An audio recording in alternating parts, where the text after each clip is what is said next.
नमस्कार, आप देख रहे हैं लोकमंच और मैं हूं आपके साथ सत्यम गौर। वक्त हो चला है उत्तराखंड की कुछ अहम खबरों का। सबसे पहले बात करेंगे हरिद्वार की।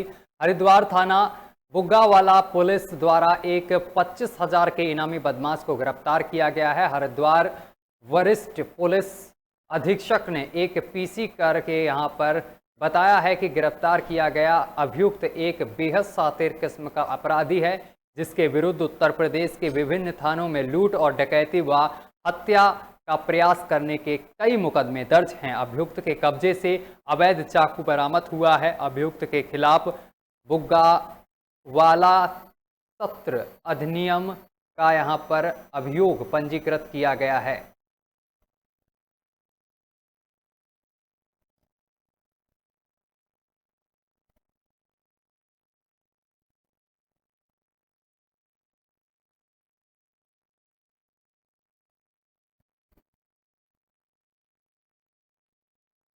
ये जो है थाना बादराबाद में जो पंजीकृत अपराध है 197/21 जो डकैती का मुकदमा था, उसमें एक मुख्य अभियुक्त जुमाल उर्फ शमीम पुत्र रफीक ये वांछित चल रहा था। अभी हमारा पुलिस महानिदेशक महोदय के आदेश के अनुसार जो है इस महीने में हम ऑपरेशन क्राइम ड्राइव चला रहे हैं। इसमें जो है जो भी हमारा जनपद से संबंधित वांछित अपराधी इनामी अपराधी के ऊपर हम विधिवत कार्रवाई कर रहे हैं। उसमें थाना बुग्गावाला का जो है एक अच्छा सबूता मिला। उसमें जो है आज हमने उनको गिरफ्तार किया है। तो जो वांछित अभियुक्त इनामी अपराधी है उनको हमने गिरफ्तार करके जो उनको माननीय न्यायालय में रिमांड के लिए भेज रहे हैं। इनके ऊपर लगभग 9 मुकदमा जनपद सहारनपुर में पंजीकृत है और इसमें गंभीर संगीन धाराओं पर जो मुकदमा पंजीकृत जैसे 395, 360, 392 पंजीकृत है और बाकी ये अभियुक्त कृष्ण शिशु उसको भी तलाश कर रहे हैं। इनका ऊपर 10,000 का इनाम।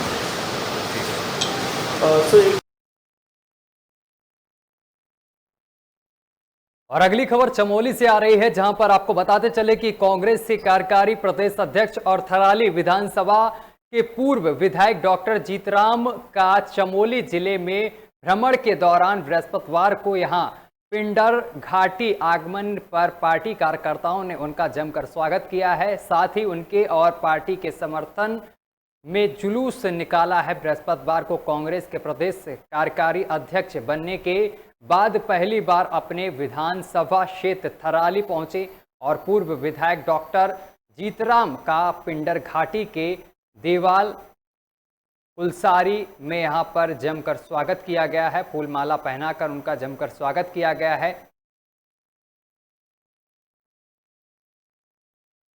देखो, मैं अपने राष्ट्रीय अध्यक्ष माननीय सोनिया गांधी जी, राहुल गांधी जी, हमारे प्रदेश प्रभारी देवेंद्र यादव जी, हरीश राव जी, गौतम सिंह जी, सबका मैं धन्यवाद अदा करता हूं कि उन्होंने मुझ जैसे छोटे से कार्यकर्ता को एक सम्मान दिया है और प्रदेश कार्यकारी अध्यक्ष के रूप में मुझे इस प्रदेश की सेवा करने का अवसर दिया है और जो जिम्मेवारी मुझे दी गई है उसको मैं बखूबी से निभाने का प्रयास करूँगा। आज जिस तरह से मैंने देवाल के अंदर, थराली के अंदर, जिस तरह से जनता का हुजूम उमड़ के आया है, निस्संदेह वो हुजूम ये शोक प्रदर्शित करता है कि भारतीय जनता पार्टी की नीतियों से पूरी जनता परेशान है। जो उन्होंने वायदे किए थे डबल इंजन सरकार के लिए, वो आज सब फेल हो चुके हैं। उन्होंने खुद ही साबित कर दिया है कि 4 साल में उन्होंने मुख्यमंत्री बदल करके ये साबित कर दिया है कि उस प्रदेश के विकास में वो विफल रहे हैं। भारतीय जनता पार्टी विफल रही है। हमारे कांग्रेस नेतृत्व ने हमारे पिंडर के बहुत ही सम्मानित पूर्व विधायक आदरणीय डॉक्टर जीतराम जी को इस प्रदेश की कमान सौंपी है, उनको कार्यकारी प्रदेश अध्यक्ष बनाया है।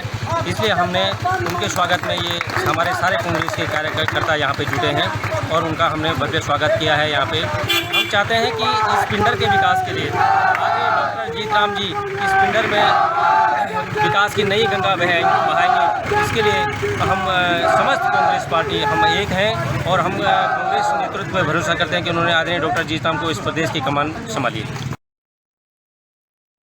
और उधर श्रावण माह को देखते हुए अल्मोड़ा के नंदा देवी मंदिर में महिला संस्था एवं सांस्कृतिक कार्यक्रम का आयोजन किया गया है। कार्यक्रम में महिलाओं द्वारा पारंपरिक परिधान से यहां पर सुसज्जित होकर विभिन्न गतिविधियां आयोजित की गई हैं। इस मौके पर महिला आयोग की उपाध्यक्ष ज्योतिषा मिश्रा ने भी यहां पर प्रतिभाग किया है। महिला आयोग की उपाध्यक्ष ने कहा है कि महिलाओं के उत्थान के लिए इस तरह के कार्यक्रम होने चाहिए। इससे महिलाओं का मनोबल भी बढ़ता है। उन्होंने महिलाओं की इस कार्यक्रम के लिए काफ़ी सराहना की है। और वहीं इस मौके पर स्थानीय महिला हेमा कंडपाल ने कहा है कि आज महिला संस्था पहले से चली आ रही है और परंपराओं को आगे बढ़ाने के लिए इस तरह के कार्यक्रमों को लगातार आयोजित किया जा रहा है। मैं यहाँ इस कार्यक्रम में आई हूँ महिला कल्याण संस्था के द्वारा। मैं बहुत बहुत शुभकामनाएं देती हूँ इनको और बहुत इनकी प्रशंसा करूँगी कि महिलाओं के उत्थान के लिए जो कार्यक्रम इन्होंने आज किया है ये बहुत आवश्यक और बहुत अच्छा है। की पूजा होती है तो लोग ज़्यादातर घर में आटे के शुभ मानते हैं। आटे में हल्दी रोली मिला के तरह तरह के सेलियाँ बनाते हैं। और अगली बड़ी खबर भगवानपुर से सामने निकल कर आ रही है, जहां पर आपको बताते चले कि युवक की हाईवे पर यहां पर लाश मिली है। बड़ी खबर आपको बता रहे हैं, युवक का हाईवे के किनारे यहां पर लाश मिली है। मौके पर ग्रामीणों की जुटी भीड़, पुलिस भी मौके पर मौजूद। वहीं आपको बताते चले कि परिजनों ने हत्या का आरोप लगाया है। हत्या की खबर से क्षेत्र में सनसनी फैल गई है। ग्रामीणों ने यहाँ पर बताते चले कि हत्या का आरोप लगाया है। जो मृतक के परिजन हैं, ग्रामीणों में दहशत का माहौल नजर आ रहा है। विधायक ने दी मुआवजे के लिए आश्वासन। यहाँ पर आपको बताते चले कि विधायक ने मुआवजे के लिए मृतक के परिजनों को आश्वासन दिया है।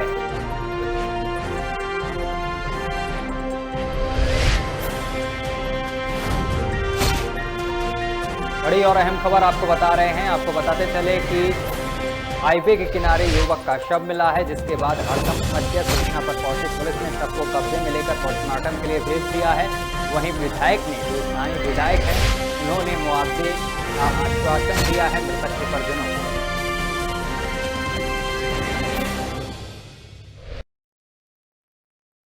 और उधर गुरुवार देर शाम भगवानपुर के लौवा गांव के निवासी 35 वर्षीय बलेस का शव गांव के रास्ते पर पड़ा मिला है। और आपको बताते चले कि राहगीरों ने शव की सूचना परिजनों और पुलिस को दी है, जिसके बाद घटनास्थल पर ग्रामीणों का तांता लग गया है। परिजनों ने आरोप लगाया है कि बलेश की किसी से ने हत्या की है। मौके पर पहुंचे सीओ ने बताया है कि रात्रि करीब 9 बजे पुलिस को लौवा गांव के रास्ते में एक शव पड़े होने की सूचना मिली थी, जिसकी पुलिस अब जांच पड़ताल कर रही है।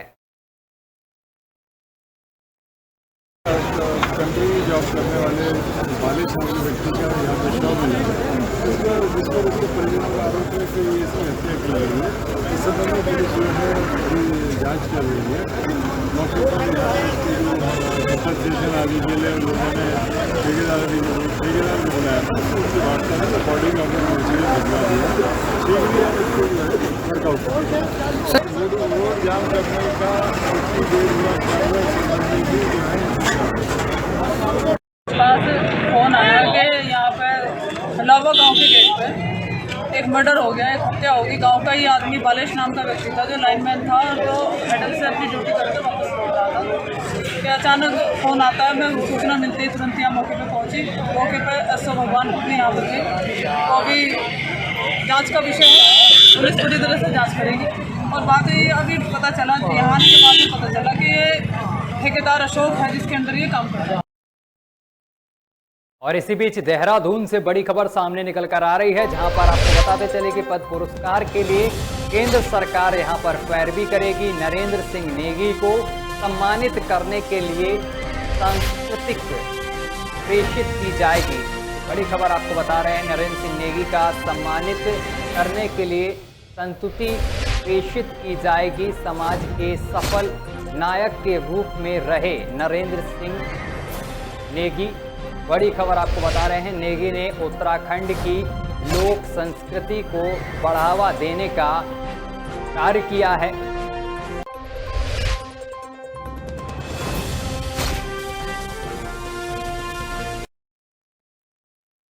और अब रुक करेंगे डोईवाला का। आपको बताते चले कि डोईवाला के जॉली ग्रांड का देहरादून हाईवे अड्डा, आपको बताते चले कि हवाई अड्डा अब नए रूप में बनकर तैयार है और बहुत जल्दी तमाम यहाँ पर खूबियों को समेटने वाली यह आधुनिक टर्मिनल बिल्डिंग एयरपोर्ट अथॉरिटी के हैंड ओवर होने जा रही है। देहरादून हवाई अड्डा, आपको बताते चले कि नई बिल्डिंग जहां 1800 यात्रियों की क्षमता वाली है, तो वहीं इसकी खूबसूरती भी देश विदेश के लोगों को बहुत पसंद आ रही है। बिल्डिंग की खासियत बताते हुए आपको बता दें कि यहाँ पर बताया गया है कि इस बिल्डिंग के डिज़ाइन को खास तौर से उत्तराखंड के कल्चर से जोड़कर इसके अंदर चार्ट का काम इस बिल्डिंग को बेहद खूबसूरत बनाया गया है। देखिए, we as A Ahluwalia contracts India limited, हमको एक यहाँ पे थीम दी गई थी और यहाँ के स्पेसिफिकेशन दिए थे एयरपोर्ट्स के बनाने के लिए।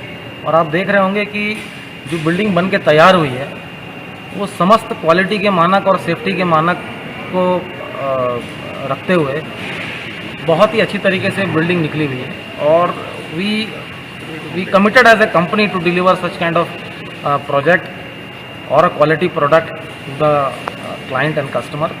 और बेसिकली इस बिल्डिंग का आप ये कह सकते हैं इट्स अ इंटेलिजेंस बिल्डिंग, जो जितने भी आज के जो एयरपोर्ट्स हैं उसमें से one of the best airport आप इसको कह सकते हैं।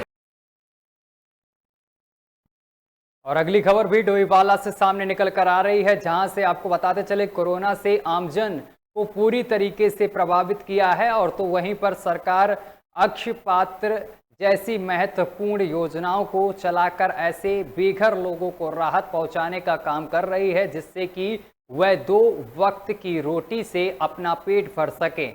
आज डोईवाला में तहसील प्रशासन, स्वास्थ्य विभाग व पूर्ति विभाग ने संयुक्त रूप से ऐसे बेघर जो लोग हैं उनके लिए यहां पर अभियान शुरू किया है, जिसमें लोगों की वैक्सीन लगाए जाने के साथ राशन किट का वितरण किया गया है। इसका उद्देश्य इन लोगों को सहारा देने के साथ कोरोना से बचना भी है, क्योंकि सड़कों किनारे रहने वाले इन लोगों के पास कोई आइडेंटिटी नहीं होती है, जिससे यह लोग वैक्सीन लगवाने से वंचित रह सकते हैं। और इसी अभियान के अंतर्गत 100% लोगों को वैक्सीन लगना है। डोईवाला एसडीएम ने इस अभियान को महत्वपूर्ण बताते हुए कहा है कि योजना का लाभ हर ऐसे व्यक्ति तक पहुंचने की बात कही है। साथ ही आम जन से अपील करते हुए कहा है कि सरकार के साथ आम जन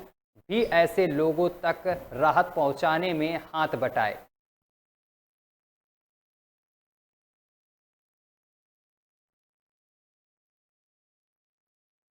और हरिद्वार में अचानक आग लगने से हड़कंप मच गया है। शिशु कल्याण केंद्र में अचानक आग लग गई है, जिससे कि हड़कंप मच गया है। तस्वीरें आपको दिखा रहे हैं किस तरीके से इस शिशु केंद्र में आग लग गई है।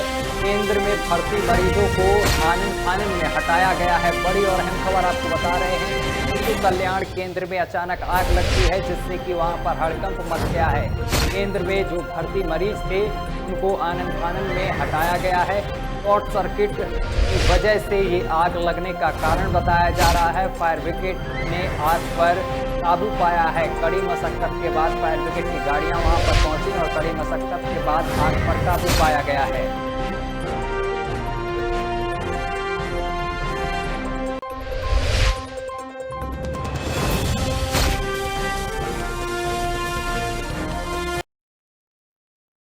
और उधर धर्म नगरी हरिद्वार में उषा ब्रेको कंपनी द्वारा संचालित मनसा देवी उड़ान खटोला पिछले 4 माह से कोरोना संक्रमण आपदा काल के चलते बंद है। मनसा देवी उड़न खटोला बंद होने के कारण आज हरिद्वार के व्यापारी सड़कों पर उतरे हैं और सांकेतिक रूप से धरने पर बैठकर नारेबाजी करते हुए शासन प्रशासन के खिलाफ जोरदार प्रदर्शन किया है। वहीं व्यापारियों ने जनहित में जल्द से जल्द मनसा देवी उड़न खटोला को चलाने जाने की मांग की है।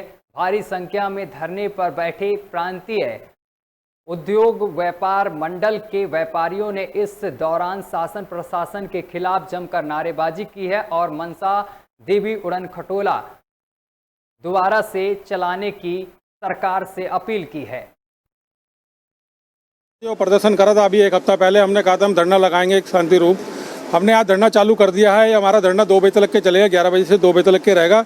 और ये व्यापारियों के हित में है। व्यापार बिल्कुल चौपट है, हरिद्वार के अंदर गली के अंदर बिल्कुल व्यापार चौपट है। इस कंपनी के बंद होने से, इस रोपे के बंद होने से एक तरफ तो सरकार उद्योग लगाने की बात करती है, फैक्ट्री लगाने की बात करती है, और दूसरी तरफ इसको बंद पड़ा है। ये इसको संचालन करने की मतलब अनुमति नहीं प्रदान नहीं कर रहा सरकार। 4 महीने हो गए, ट्रॉली बंद है। ट्रॉली बंद होने से जितनी दुकानें हैं सारी आप देखिए सारी बंद पड़ी हैं। हर की पौड़ी से लेकर के और अपर रोड तक जितना भी है सारा व्यापार प्रभावित होता है इस ट्रॉली की वजह से। इस ट्रॉली को आपने बंद कर दिया। इस ट्रॉली से कितनी आप देखिए ना कितना नुकसान है। गवर्नमेंट को नुकसान, वैट का नुकसान, गवर्नमेंट को टैक्स का नुकसान, जो ट्रॉली जो इनकम आएगी इनकम टैक्स का नुकसान। और काशीपुर में कुंडेश्वरी स्थित किसान इंटर कॉलेज में एनसीसी ऑप्टिकल का उद्घाटन समारोह आयोजित किया गया है।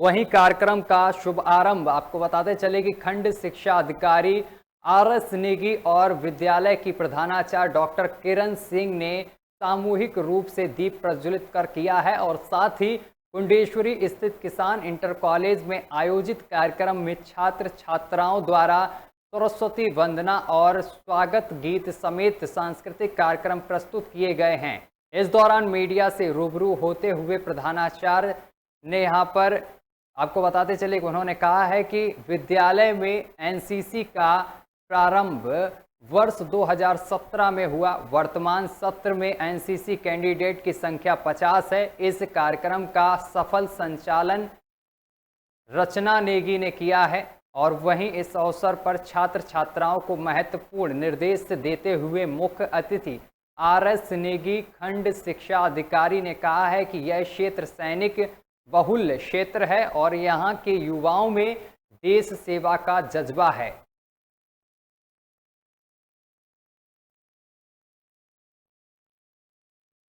देखिए ये क्षेत्र जो है पहले से ही जो हमारे सेना में कार्यरत लोग हैं उनके प्रसिद्ध रहा है। और ये इस क्षेत्र की एक बहुत बड़ी आवश्यकता थी, क्योंकि इस क्षेत्र को मैंने देखा कि यहाँ पर जो बच्चे हैं उनमें काफ़ी जज्बा है सेना में भर्ती होने का, पुलिस में जाने का काफ़ी क्रेज़ रहता है।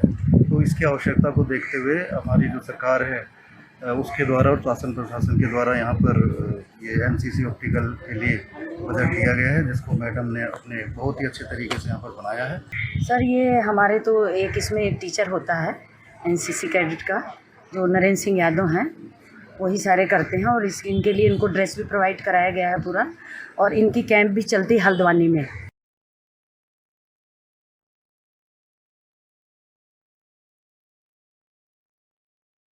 और काशीपुर में आज से भाजपा का 2 दिवसीय विस्तारक वर्ग का शुभारंभ किया गया है। इस मौके पर भाजपा के प्रदेश अध्यक्ष मदन कौशिक ने दीप प्रज्वलित किया है। चुनाव की दृष्टि से चिंतन बैठक के बाद दिसंबर तक के जो कार्यक्रम तय किए गए थे, जिनमें 14 जिलों में 252 मंडलों और 70 विधानसभाओं में कार्यक्रम हो चुके हैं और कुछ में कार्यक्रम तेजी से चल रहे हैं।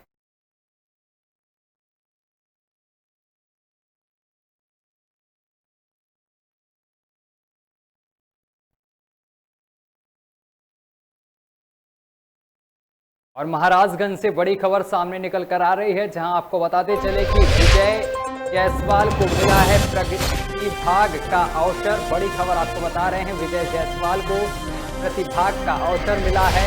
एशियन विश्व व्यापारिक सम्मेलन में भाग लेने का अवसर मिला है। भारतीय बीमा निगम के अग्रणी अभिकर्ता हैं विजय जायसवाल, जिनको ये बड़ा मौका मिला है। भारतीय बीमा निगम के अग्रणी हैं और जिसके बाद इनको बड़ा मौका मिला है। विजय जायसवाल को मिला है प्रतिभाग का अवसर। बड़ी और अहम खबर आपको बता रहे हैं। इसके साथ ही आपको बताते चले कि भूषण विश्व व्यापारिक सम्मेलन में भाग लेने का अवसर मिला है। बड़ी और अहम खबर आपको बता रहे हैं, भारतीय बीमा निगम के अग्रणी अभिकर्ता हैं विजय जायसवाल, इनको ये मौका दिया गया है। और उच्च न्यायालय में मसूरी के कुछ लोगों द्वारा नगर पालिका परिषद में विकास कार्य को लेकर याचिका दायर की गई थी, जिसमें आरोप लगाया गया था कि विकास कार्य का लेकर नगर पालिका परिषद में अनियमितता बरती जा रही है और साथ ही मांग की गई थी कि इसकी जांच कर दोषियों के खिलाफ कार्रवाई की जाए, जिस पर माननीय उच्च न्यायालय द्वारा याचिका को आधारहीन मानते हुए नगर पालिका को राहत देते हुए याचिकाकर्ता ने यहां पर आपको बताते चले कि कार्रवाई की मांग की है। नगर पालिका अध्यक्ष अनुज गुप्ता ने बताया है कि कुछ लोगों द्वारा राजनीतिक द्वेष के चलते माननीय उच्च न्यायालय में याचिका दायर की गई थी, जिससे न्यायालय ने आधारहीन मानते हुए खारिज कर दिया है।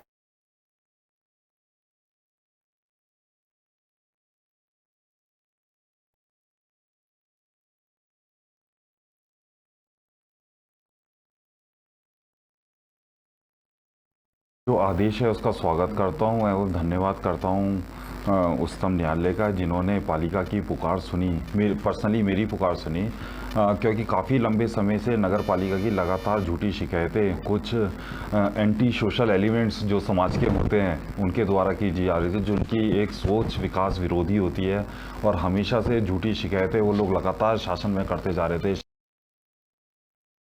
और रुड़की की गंगनहर कोतवाली क्षेत्र के मालवीय चौक के पास एक कुरियर सर्विस सेंटर पर आज ड्रग कंट्रोल विभाग की टीम के द्वारा छापेमारी की गई है। मात्र आपको बताते चले कि यहां पर नकली दवाइयां बरामद की गई हैं।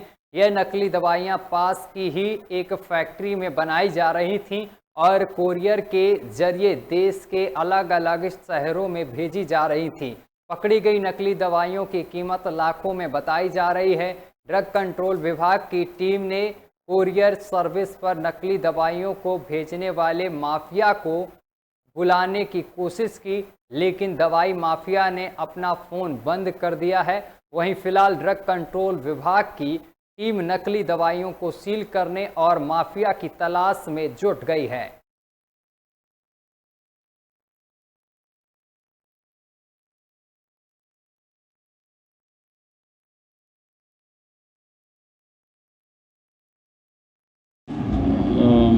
मैं रूटीन इंस्पेक्शन कर रहा था मार्केट में, रुड़की क्षेत्र में, तो मुझे स्थानीय लोगों द्वारा जो है फ़ोन पे बताया गया कि यहाँ पे कोई कुरियर कंपनी है जिसमें कुछ पेटियाँ किसी व्यक्ति द्वारा जो है छोड़ी गई है कुरियर द्वारा कहीं पहुँचाने के लिए, तो वो संदिग्ध लग रही है। तो मुझे मौके पे आकर के इसकी जांच करने के लिए उन लोगों द्वारा आग्रह किया गया था। तो मैं मौके पे आया हूँ तो मैंने कुरियर मालिक से भी बात की। फिर हमने पेटियों को खोल के जब देखा तो इसमें दवाइयाँ थी और कुछ प्रिंटेड कार्टन भी हैं और दवाई के डब्बे हैं पैक्ड हो रखे, जो दवाइयाँ बिकने के लिए जा रही थी। तो जो देखने में अभी नकली प्रतीत हुई है हमको, तो हम उसमें कार्रवाई कर रहे हैं।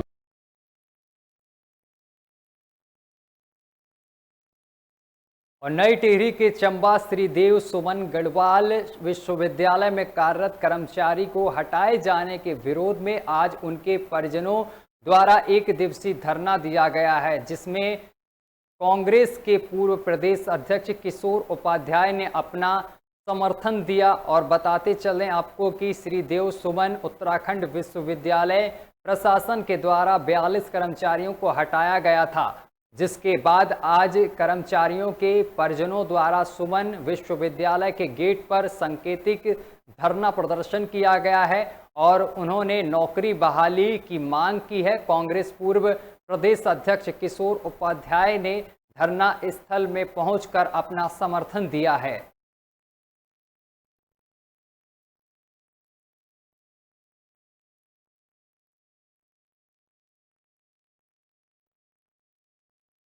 और उत्तराखंड क्रांति दल के केंद्रीय सचिव सरदार सिंह पुंडीर के नेतृत्व में आज दल से जुड़े कार्यकर्ताओं ने नरेंद्र नगर पहुंचकर पालिका के रामलीला मैदान में सभा आयोजित करने के बाद शहर के मुख्य मार्गों पर जुलूस निकाला है और तहसील में पहुंचकर उप जिलाधिकारी युक्ता मिश्रा के माध्यम से प्रदेश के मुख्यमंत्री को ज्ञापन भी सौंपा है।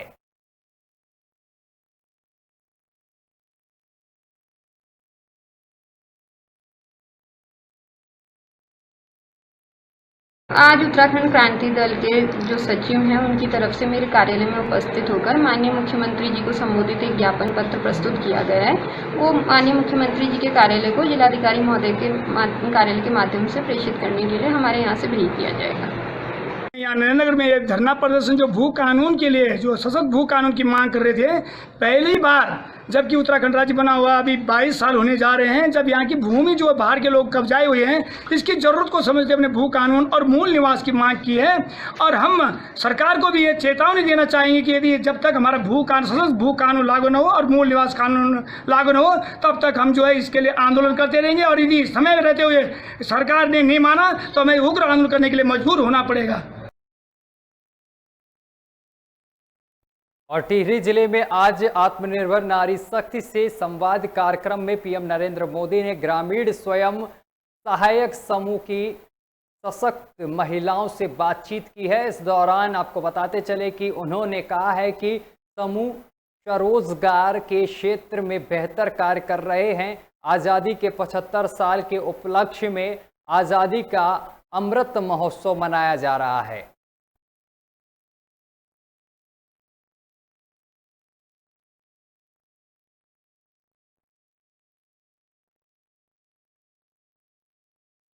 प्रधानमंत्री माननीय नरेंद्र मोदी जी जो ग्रामीण स्वयं सहायता समूह की सशक्त महिलाओं के साथ जो वार्ता की, उसमें सभी महिलाओं में बहुत उत्साह था।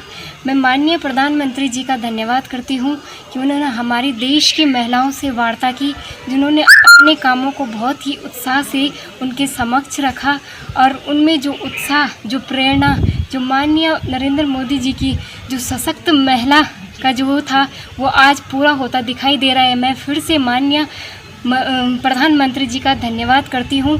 आज जो महिलाएं अपने घरों से बाहर निकलकर जो अपने पारिवारिक आजीविका को चला रही हैं, वो बहुत ही अच्छे ढंग से चला पा रही हैं।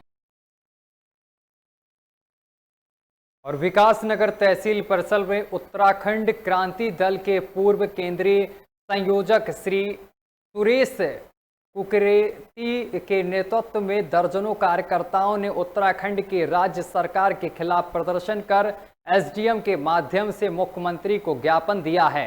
और इस अवसर पर उत्तराखंड क्रांति दल के पूर्व केंद्रीय संयोजक सुरेंद्र कुकरेती ने कहा है कि उत्तराखंड में भाजपा और कांग्रेस ने बारी बारी से इस राज्य का शोषण किया है और जिससे उद्देश्य के लिए ये राज्य बना था, वह उद्देश्य आज कहीं भी दिखाई नहीं दे रहा है। सरकार ने उत्तराखंड का भू कानून को इतना लचर बना दिया है कि बाहरी राज्यों के भू स्वामित्वों को खुली छूट दे दी गई है। अब हाल ऐसा बन गया है कि हजारों एकड़ जमीन पर भूमाफियाओं का कब्जा हो गया है। पहले तो जो हमारा है वो है भू कानून। जिस तरह से पूरे पहाड़ को, पूरे उत्तराखंड को जो भूमाफिया हैं, जिस तरह से उसने कब्जा कर लिया है पहाड़ के अंदर, तो हमारी संस्कृति, जो हमारी बोली है, हमारी भाषा है, हमारा रहन है, सहन है, उस पर सीधा सीधा वो अफेक्ट हो रहा है। वहाँ ऐसगाह बना दिया गया है पहाड़ को। उसके कई प्रमाण हमारे पास हैं। इस एक प्रमाण सिर्फ मैं आपको देना चाहता हूँ। वो बैनीताल है एक जगह, चमोली में। वहाँ एक सलीम नाम का व्यक्ति है, उसने 2100 हेक्टेयर भूमि अपने नाम करवा ली सरकार के साथ मिलके। तो ऐसी सरकार जो ऐसे लोगों को अमेरिका में भी रहता है और दिल्ली में भी रहता है, तो उनका यहाँ इस तरह से वहाँ वो छोटे छोटे कांटे टाइप बनाने चाह रहे हैं। और वहाँ एक झील है जिसकी वो है 1.5 किलोमीटर है, उसको भी उसने हथिया लिया है। तो उसको जो बोर्ड लगा हुआ था, उत्तराखंड क्रांति दल ने जाके उसको उखाड़ा है। और हमारा ये कहना है कि पहाड़ को ऐसगाह ना बनाया जाए, सीधा हमारा ये। हमारे कई मामले सामने आ रखे हैं। सबसे बड़ा मामला है भू कानून का। दूसरा मामला है जितने आंदोलनकारी थे उतने आंदोलनकारी जो चिन्हित नहीं हुए वो चिन्हित होने चाहिए। तीसरा मामला है पलायन रोकना। चौथा मामला है कि जितने बच्चे हमारे आरक्षण में ले जा सकते हैं या जो आश्रित बच्चे हैं। और विकासनगर के अंतर्गत देर रात लंघा रोड स्थित स्टोन फैक्ट्री से वन अधिकारी को सूचना मिली कि स्टोन फैक्ट्री में 2 मुँहा वाला सांप है, जिसको रेस्क्यू करने के लिए रेंज अधिकारी चौड़पुर के निर्देशानुसार स्टाफ कर्मी के द्वारा 2 मुहा सांप को रेस्क्यू कर लिया गया है। साथ ही आपको बताते चले कि डीएफओ के आदेशानुसार मालसी डियर पार्क देहरादून सही सलामत इसको छोड़ दिया गया है। वहीं रेंज अधिकारी का कहना है कि यह सांपों में दुर्लभ प्रजाति का सांप है। जी देखिए, मैं आपको बता दूं, ये एक स्प्लेक्टिकल कोबरा है जिसे हम भारतीय नाग और नाजा के नाम से भी जाना जाता है। ये वन क्षेत्र अधिकारी एडी सिद्दीकी के आदेश अनुसार मैंने लांगा रोड से एक कंपनी है लाइस्टोन, उससे मैंने ये रेस्क्यू किया। और उत्तर प्रदेश के बुलंदशहर से बड़ी खबर सामने निकल कर आ रही है, जहां पर आपको बताते चले कि अस्पताल में टिकी है डॉक्टरों की लापरवाही। डॉक्टर की लापरवाही से युवक की मौत हो गई है। बड़ी खबर आपको बता रहे हैं बुलंदशहर से, जहां पर अस्पताल पर लापरवाही का आरोप लगाया गया है। डॉक्टरों की लापरवाही से युवक की मौत हो गई है।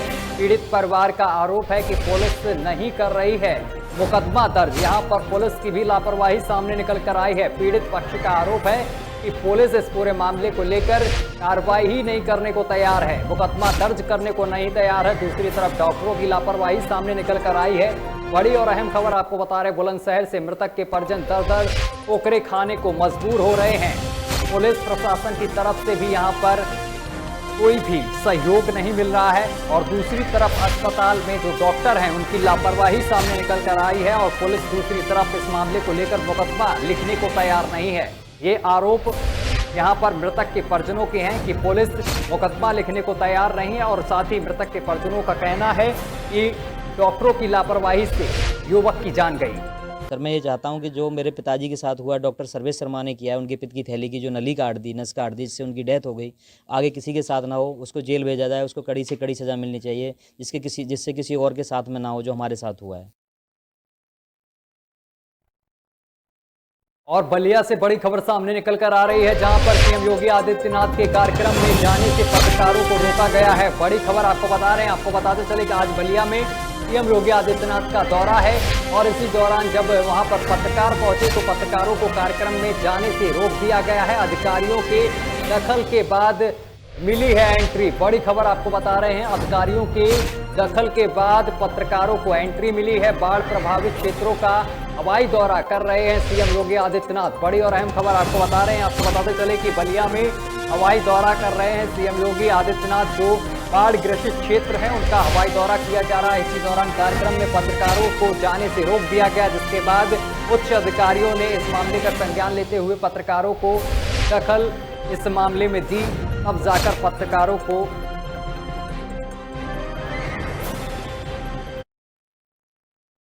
और बुलेटिन में अभी के लिए बस इतना ही। देश दुनिया की तमाम खबरें देखने के लिए देखते रहिए लोकमंच न्यूज।